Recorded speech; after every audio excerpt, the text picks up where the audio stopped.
கவுண்டம்பாளையத்தில் உள்ள அருள்நகர் என்ற இடத்தில் அருள்மிகு ஸ்ரீ சாஸ்தா விஷ்ணு திருக்கோவில் அமைந்துள்ளது. இந்த அருமையான நேரத்தில் எல்லாரும் கோவிலுக்கு போகிறோம், எல்லாரும் சாமி கும்பிட்றோம். ஆனால் மிருத்யு முத்திரைன்னா என்ன? வேற ஒன்றுமே இல்லை. இதுதான் மிருத்யு முத்திரைன்னு பேர். இப்போது விபூதி எடுத்து பூசும்போது எல்லா கோவிலையும் கொடுக்குறாங்க.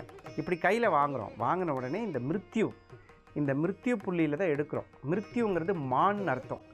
இந்த முத்திரையோடு நீங்கள் விபூதி எடுத்து உங்களோட நெத்தியில் பூசும் பொழுது உங்களுடைய 3 விதமான நரம்புகள் ஆக்டிவேட் ஆகுது. இந்த இடத்துல தான் ஆண்மை சக்தி அப்படின்னு சொல்லக்கூடிய அந்த ஆண்மை சக்தி இருக்குது. யோகா பண்ணுறவங்களுக்குலாம் நல்லா தெரியும். அநாகதம்னு பேர். அந்த அநாகதத்தை தூண்டக்கூடிய சக்தி விபூதி கொண்டு. விபூதிங்கிற பேருக்கு மேலான செல்வம்னு பேர். அதாவது ஈடு செய்ய முடியாத செல்வம்னு பேர். அந்த மாதிரி விபூதியை நெத்தியில் பூசிக்கிறவங்களுக்கு கண்டிப்பாக செல்வம் பற்றாக்குறையாக வராது.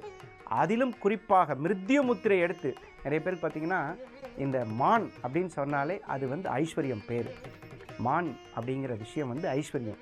அந்த மான் முத்திரையோடு நீங்கள் சுந்தரமாவது நீர், துதிக்கப்படுவது நீர், அந்த சிவபெருமானை நினச்சி விபூதி பூசிக்கலாம். இப்போ சில பேருக்கு பார்த்திங்கன்னா நாங்கள் விஷ்ணு பக்தராக இருக்கோம் அப்படின்னு சொல்லுவாங்க. அவங்களுக்கு இந்த மிருத்யு முத்திரை இல்லாமல் இந்த மோதிர விரல் அதில் எடுத்து நீங்கள் அந்த மாதிரி அந்த குங்குமம் இட்டுக்கொள்ளுதல், திருமண் இட்டுக்கொள்ளுதல், இதெல்லாம் இட்டுக்கொள்ளும் பொழுது கண்டிப்பாக உங்கள் எனர்ஜி மறுபடியும் சக்தி பிரவாகமாக வேலை செய்து கோவிலுக்கு போயிட்டு வந்த அந்த எனர்ஜியை உள்வாங்கக்கூடிய சக்தியை இந்த விரல் தருது. அதனால தான் அதுக்கு பேர் மோதிர விரல்னு பேர்.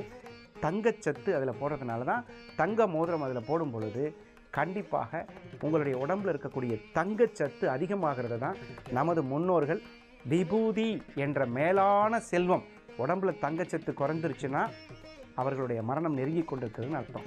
அந்த நெருக்கத்தை குறைப்பதற்கு தான் விபூதி இட்டுக்கொள்வது. எவ்வளோ அற்புதமான விஷயத்தை ஆன்மீக தகவலாயும் தெய்வீக சக்தியை உடலுக்குள் கொண்டு வருவதையும் அற்புதமாக சொல்லி வைத்த முன்னோர்கள் நமக்கு இந்த திருத்தலம் அற்புதமான கிரக தோஷத்தை நிவர்த்தி செய்யக்கூடிய ஒரு தலத்தை இன்று நமது சிவபெருமான் அருளாலும் அருள்மிகு விஷ்ணு ஹரி என்று சொல்லக்கூடிய அற்புதமான விஷ்ணுவின் அனுகிரகத்தாலும் பெற்று மகிழ்ந்தோம் என்று சொல்லி அற்புதங்கள் தரும் ஆலயம் பகுதியில் மீண்டும் நாளை காலை சந்திக்கும் வரை உங்களிடமிருந்து விடைபெறுவது உங்கள் ஜாமக்கோல் பிரசன்ன ஜோதிடர் டாக்டர் நல்லநேரம் நாகராஜ். நன்றி, வணக்கம். ஸ்ரீ கிருஷ்ணார்ப்பணம்.